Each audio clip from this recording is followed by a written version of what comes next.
हथवा में निहली सीता बासों की डोलिया हो। हथवा में निहली सीता बासों की डोलिया हो।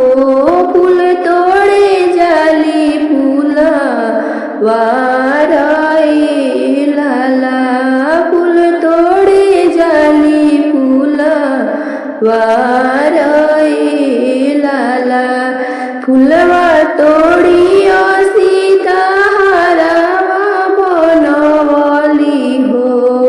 फूलवा तोड़ियो सीता हरावा बनवली हो।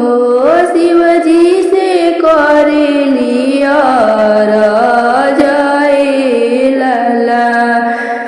शिवजी से करेली राजाए लाला।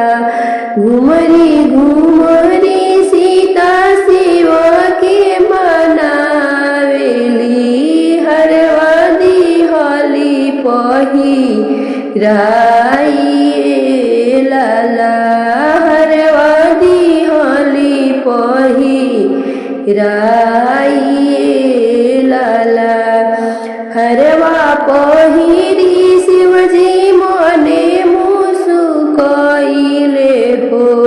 सीताजी दिहले आशीष लाला। सीताजी के दिहले आशीष लाला।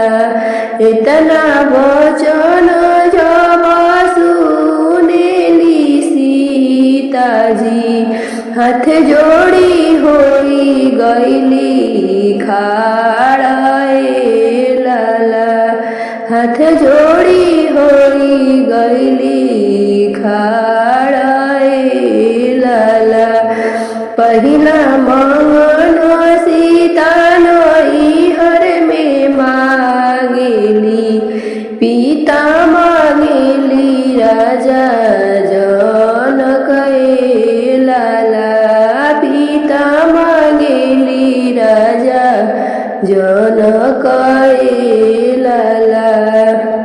दूसरा मांगन सीता शिवजी से मांगेली। मांगेली सुनैना महातारी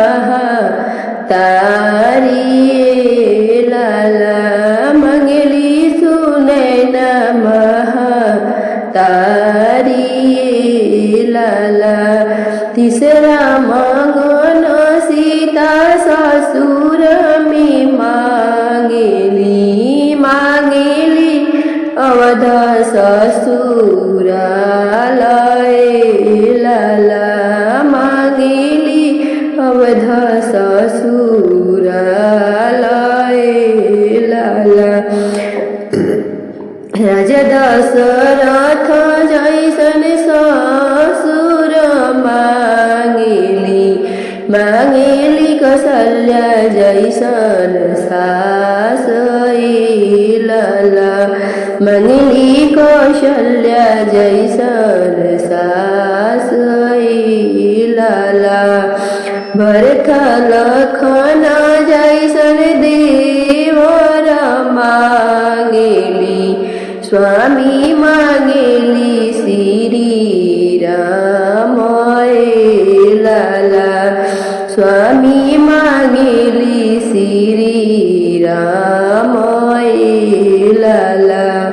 अपना की मांगेली अवध सिंहोरवा हो। गोदिया में लव कुश लाला लाला।